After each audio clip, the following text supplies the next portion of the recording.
back again. I'm going to repeat this for period 2 because I sort of forgot to turn on the video. So, Southern Ocean is right here along Antarctica.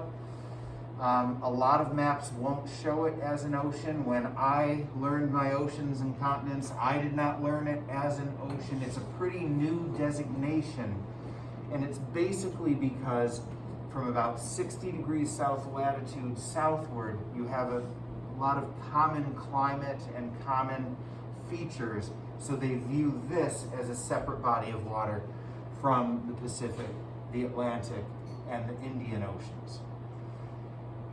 So that's why that is there. The other thing that is sometimes confusing for people is the Arctic Ocean being here, up in the north, and the Antarctic Ocean being down here in the south, but it has the word Arctic in it. And it's like they want the Arctic continent, Antarctica, to be close to the Arctic Ocean. And it isn't, and it's so upsetting. So what I want you to think,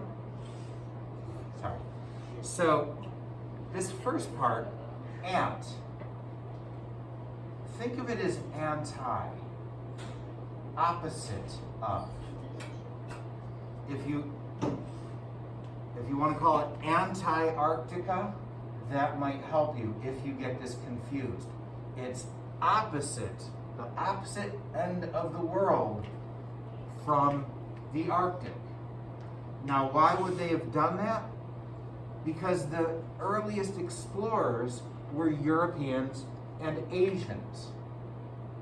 They knew the North. They knew this cold place up here, and the Europeans called it the Arctic regions. So they knew this. They didn't discover the stuff down here in the south till much, much later. So they start to find, ooh, I'm going south and it's getting colder and colder and colder and colder. It's getting like the Arctic. And so they find this big landmass, and it's like the Arctic at the opposite side of the world. So they called it the opposite of the Arctic, the anti-Arctic, Antarctica. Opposite part of the world from the Arctic Ocean. Anyone struggling with the maps at all? Everyone think they have everything? Okay. I'm going to ask you to mask up, and I'm going to hand you your Regents Ready, and we can hand everything in together. For the last portion of class, and you're going to have, by the time I pass this out and explain it, about 10 minutes, which should be way more than enough time. Sorry.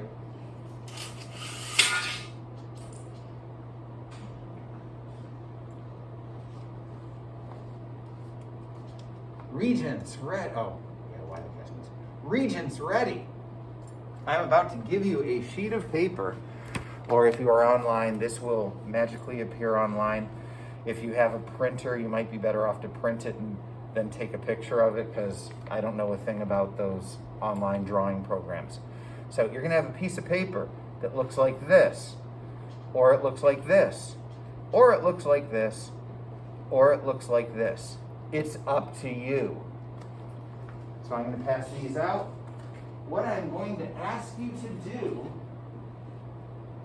in today's Regents Ready assignment is to draw a self-portrait.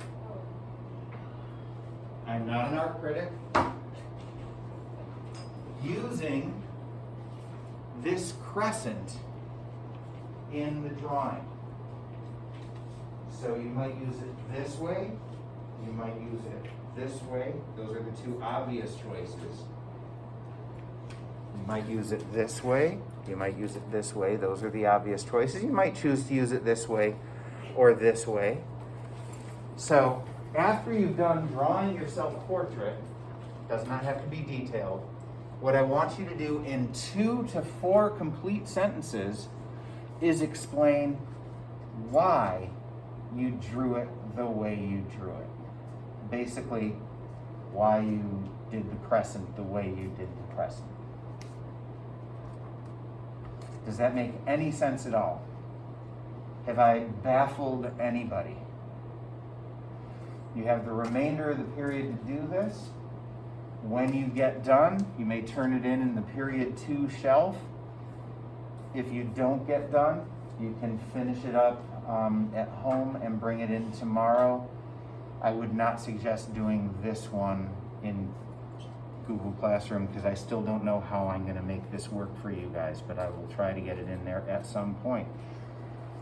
I think I'm done talking for the day, which means I can pause this video, stop this video, and